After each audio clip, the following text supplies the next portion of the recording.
चलिए अब है हमारा क्वेश्चन नंबर सेकंड। इसमें क्या बोला है, on comparing the ratio A1/A2, B1/B2 and C1/C2। ठीक है, find out whether the line representing the following pair of linear equation intersect at a point or parallel और कोइंसिडेंट। अब मेरी बात सुनना, इन्होंने क्या बोला है कि आप ये बताइए कि लाइन जो है इंटरसेक्ट एट ए पॉइंट है या पैरेलल है या कोइंसिडेंट है। ठीक है, जब अपन ग्राफ बनाएंगे तो किस तरीके का बनेगा ये अपन को बताना है यहाँ पे।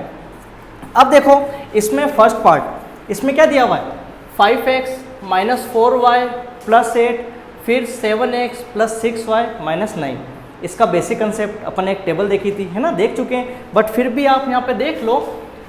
अब क्वेश्चन क्या उठता है, इसमें जो दे रखा है A, B और C, क्या होता है x के पास वाले को अपन बोलेंगे A। ठीक है, तो ये भी क्या हो गया A हो गया। आई बात समझ में। अब दोनों A है तो ऊपर वाले को तो अपन ने A1 बोल दिया, इसको A2 बोल दिया, फिर y के जो पास में, मतलब ये माइनस वाला फिगर भी इंक्लूड करेंगे, इसको बोल दिया B, और ये इसमें भी प्लस वाला इंक्लूड करेंगे और इसको बोल दिया अपन ने B। ठीक है, ये B1 हो गया, ये B2 हो गया। ध्यान रखना जब अपन A1 A2 या जो भी लेते हैं माइनस वाला और प्लस वाले को लेके चलेंगे, ऐसा नहीं कि आप माइनस वाला लो ही नहीं, है ना, ऐसा नहीं होता।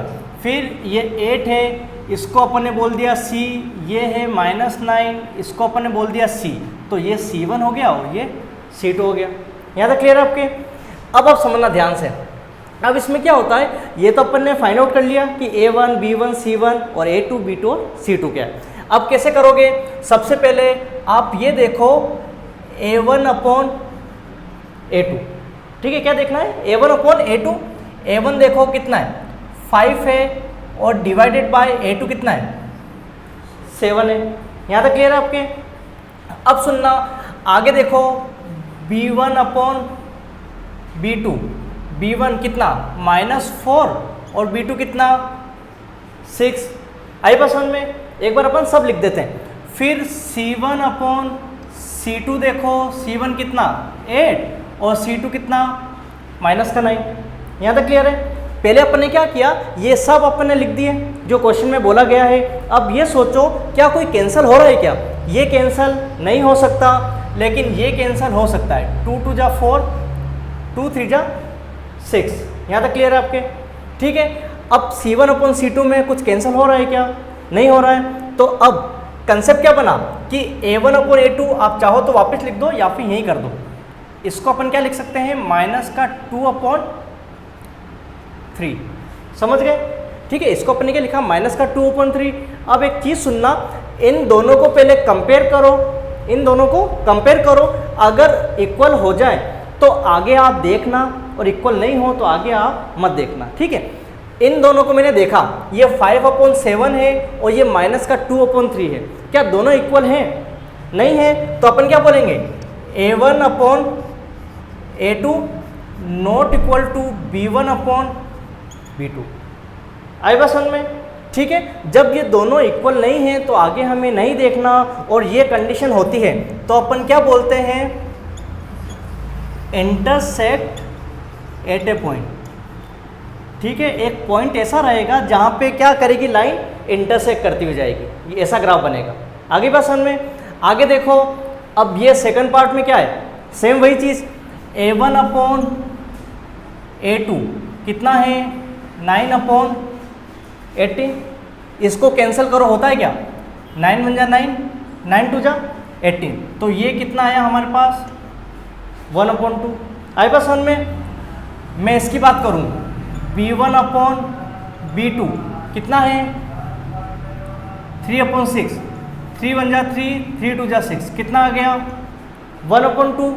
फिर अपन बात करें C1/C2 कितना है 12/24, 12 1 जा 12, 12 2 जा 24, कितना आ गया 1/2। ठीक है, अब आप देखो यहाँ पे तो अपने क्या 5/7 था। ठीक है, मैं थोड़ा हाईलाइट कर रहा हूँ, इससे आपको आइडिया लग जाएगा। ठीक है, ये था इसमें क्या है, यहाँ पे 1/2, यहाँ पे भी 1/2, यहाँ पे भी 1/2। आगे बात समझ में। ठीक है, अब इस केस में क्या होता है, आपको दिखाई दे रहा होगा तीनों क्या है इक्वल है। तो इक्वल है तो A1 upon A2 is equal to B1 upon B2 is equal to C1 upon C2। आई बात समझ में? आपको पता होगा कि जब तीनों इक्वल होते हैं तो कौन सी लाइन, कोइंसिडेंट लाइन। समझ गए? तो आंसर क्या हो गया हमारा, कोइंसिडेंट लाइन। क्लियर आपके? अब आप देखो थर्ड पार्ट में क्या दिया हुआ है, वही same process, A1 upon A2 देख लो कितना है 6 अपॉन 2, कैंसिल करो, 2 3 जा 6, 2 1 जा 2, तो कितना आ गया 3 अपॉन 1। ठीक है, B1 अपॉन B2 कर लो, कितना है -3 अपॉन, अब एक चीज़ सुनो, यहाँ माइनस तो है, y के पास कुछ नहीं है, तो क्या मैं ऐसा बोल सकता हूँ ये कितना है 1y, तो कितना हो गया माइनस का 1 हो गया। ठीक है, अब इधर समझना, ऊपर भी माइनस नीचे भी माइनस, तो क्या माइनस से माइनस कैंसिल हो सकते हैं।